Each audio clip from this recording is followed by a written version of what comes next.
अस्सलामुअलैकुम वरहमतुल्लाहि वबरकातुहू। मैं हूँ नावल निगार शमा परवीन मरियम और आप देख रहे हैं मेरे नावल का फर्स्ट एपिसोड परछाई, जो मेरे कलम से लिखा गया तकरीबन 101 एपिसोड पर मुश्तमिल है, जो मज़लूमों का साथ देने वाली, ज़ालिमों पर जुल्म करने वाली और ज़ालिमों की दुनिया में आग लगा देने वाली एक ऐसी किरदार की कहानी है जो आपको सोचने पर मजबूर कर देगी। इस कहानी की अहम किरदार एक लड़की है जिसका नाम सिदरतुल मुंतहा है।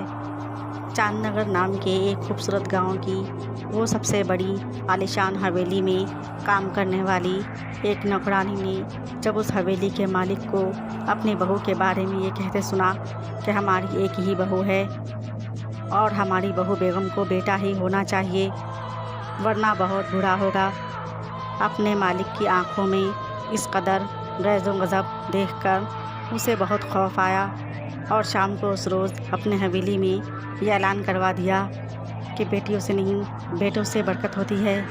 इसीलिए काशान हयात हवेली के मालिक का हुक्म है कि उस गांव की सभी औरतों को लड़का ही होना चाहिए वरना बेटी को जन्म देने वाली माँओं के साथ बहुत बुरा सलूक किया जाएगा। ऐसी मनहूस माँओं को हम दीवार में चुनवा देंगे और उस बेटी को मौत के कुएं में दफन कर दिया जाएगा। गांव के लोग इस फैसले से खौफ खाने लगे और दुआ करने लगे कि काश हर किसी औरत को बेटा ही पैदा हो ताकि सज़ाए मौत से बच जाए, वरना अगर बेटी हुई तो मालिक साहब बहुत नाराज़ होंगे और गज़बनाक होंगे। काशान हयात के मालिक असवद हयात की बहू परेशानी के आलम में अकेली बैठी सोच रही थी कि तभी वो नौकरानी जिसका नाम मोमिना था उसके करीब आकर बोली, आप इतनी परेशान क्यों लग रही हैं? असवद हयात की बहू ने जवाब दिया, तुमने तो सुना ही है कि हमारी हवेली में क्या ऐलान कराया गया है, अगर बेटा हुआ तो बहुत अच्छा और अगर बेटी हुई तो वो दोनों एक दूसरे को देखने लगी। तुम भी तो परेशान होगी ना, तुम्हारी भी तो औलाद होने वाली है, क्योंकि सिर्फ इस हवेली में ही नहीं बल्कि पूरे गांव के लिए ही बेटी की मुखालिफत की गई है और बेटे को कबूल किया गया है। इसलिए मैं दुआ करती हूँ कि हमें और तुम्हें दोनों को ही अल्लाह तबारक व तआला बेटा अता फरमाए, आमीन। आसिया बेगम ने दुआ की मगर मोमिना ने कहा, जो अल्लाह की मर्ज़ी होगी वही होगा। बेटा और बेटी दोनों ही तो अल्लाह की बरकत और रहमत होते हैं। आसिया बेगम ने कहा, धीरे कहो, अगर कोई सुन लेगा तो हमारी मुश्किलें बढ़ जाएंगी। मगर मुश्किल तो अब बढ़ ही चुकी थी।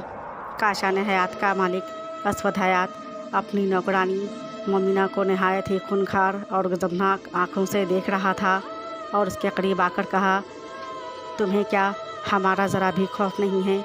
जबकि तुम हमारी पुरानी खादिमा हो, अब तो तुम हमारी नज़र में चढ़ गई हो, तुम पर अब ख़ास नज़र रखा जाएगा कि तुम्हें बेटा ही हो और तुम इस हवेली से भागने ना पाओ, वरना अगर बेटी हुई तो तुम दोनों माँ बेटी को मौत के घाट उतार दिया जाएगा।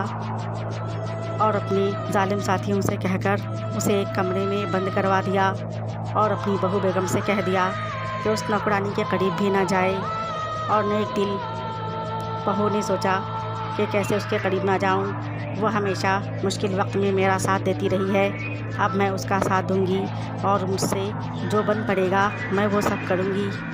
काशान हयात की वो मामूली सी खातिमा उस छोटे से कमरे में बंद थी, बिल्कुल अकेली।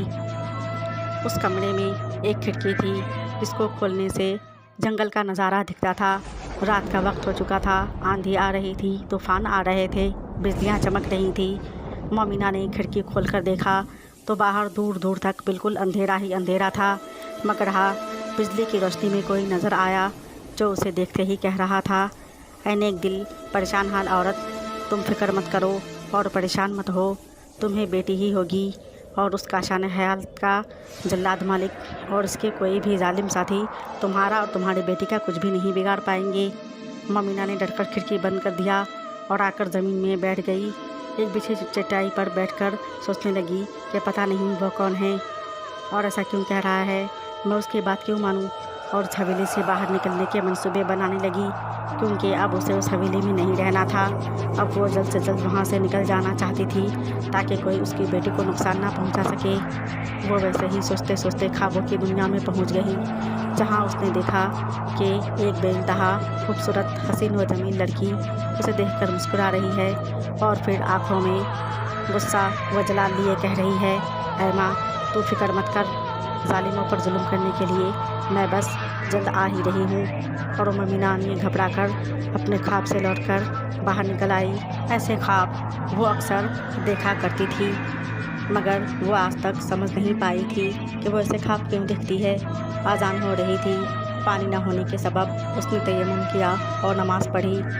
एक बार फिर तेज़ हवा चलने की वजह से खिड़की खुद ही खुल गई, तो मोमिना ने देखा कि फिर वही शख्स आँखों को बंद किए कुछ पढ़ रहा था और उसे देखकर कहा, ऐ नेक दिल खातून, तुम देख लेना, मुसीबत में हम ही तुम्हारे काम आएंगे और उस वक्त तुम्हें मेरी ये सारी बातें याद आएंगी। मदद तो अल्लाह करता है, हम तो सिर्फ अल्लाह की तरफ से भेजा हुआ एक ज़रिया हैं। मोमिना कुछ नहीं बोली और अपनी जगह जाकर फिर दोबारा बैठ गई और इंतज़ार करने लगी कि काश आसिया बेगम जल्दी से उससे मिलने आए। और फिर कुछ कलमात पढ़ते पढ़ते अपनी आँखों को बंद करके बैठ गई। तभी वो लड़की काले लिबास में फिर नज़र आई और उसकी तरफ अपना हाथ बढ़ाकर बोली, ऐ माँ देखो, ये मेरे हाथ में क्या है, ये हमारे लिए वो अनमोल हीरा है और वो अनमोल ताकत है जिसका कोई मुकाबला नहीं कर सकता। इतना कहकर वो हंसने लगी और मोमिना फिर से डर गई। उसने फ़ौरन घबरा कर आँख खोल दिया और उसे ऐसा लगा कि कोई उसके करीब से गुज़र रहा है, लेकिन था कोई भी नहीं। वो तो कमरे में बिल्कुल अकेली थी। आखिर वो लड़की ख्वाब में आकर क्या बताना चाह रही थी? कौन थी वो?